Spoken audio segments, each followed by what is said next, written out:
Depuis plus de 300 ans, 3 congrégations religieuses ont incarné et transmis la spiritualité du Père de Montfort dans le monde entier. Les Filles de la Sagesse, les Frères de Saint-Gabriel et les Missionnaires Montfortins. Ils sont présents et très actifs dans les domaines de l'enseignement, de la santé, de la pastorale, de l'action sanitaire et sociale et de la lutte contre toutes les formes de pauvreté.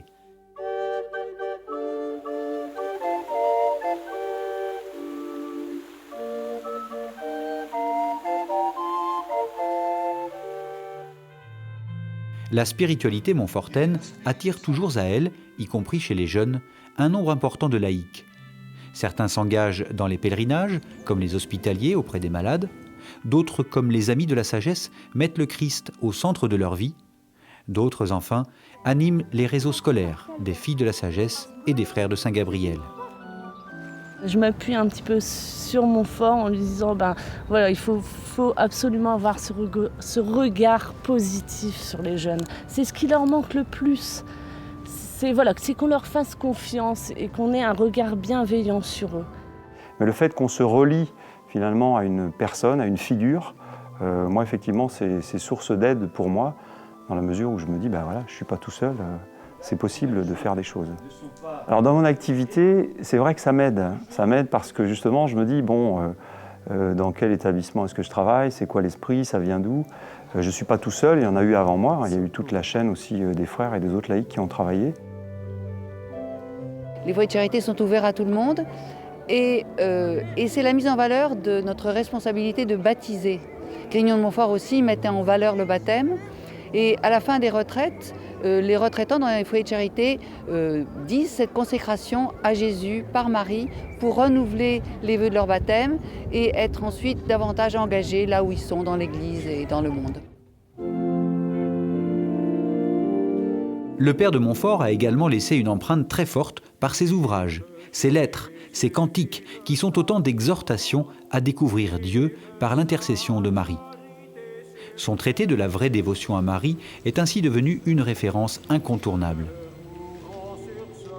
Les nombreux foyers de charité à travers le monde s'en inspirent en proposant la prière de la consécration à Jésus par Marie. Ce qui me touche, c'est que nous, on récite une prière tous les matins à Châteauneuf-des-Galeurs pour commencer la journée et c'est lui qui l'a créée et je la trouve très complète et je me suis dit, il a été vraiment bien inspiré, c'est vraiment touchant cette prière.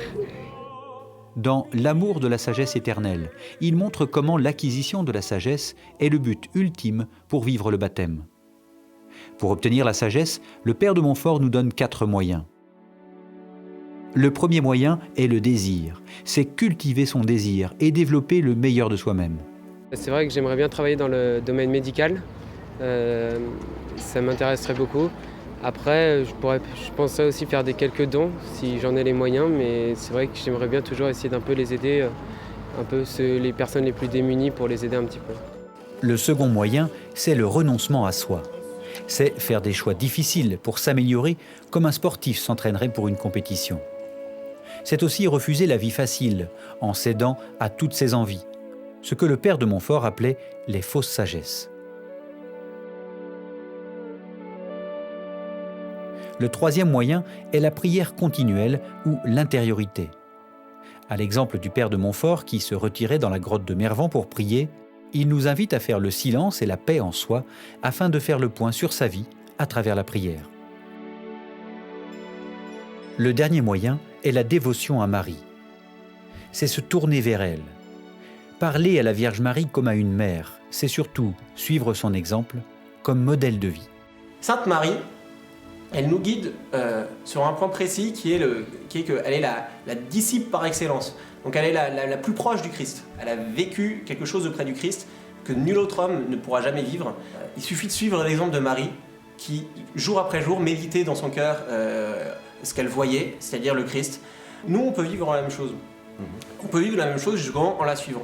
Montfort, en fait, il nous dit que pour accéder à Dieu, il faut passer par Marie. Ce lien invisible était le chemin le plus court, le plus sûr, le plus confortable, le plus direct.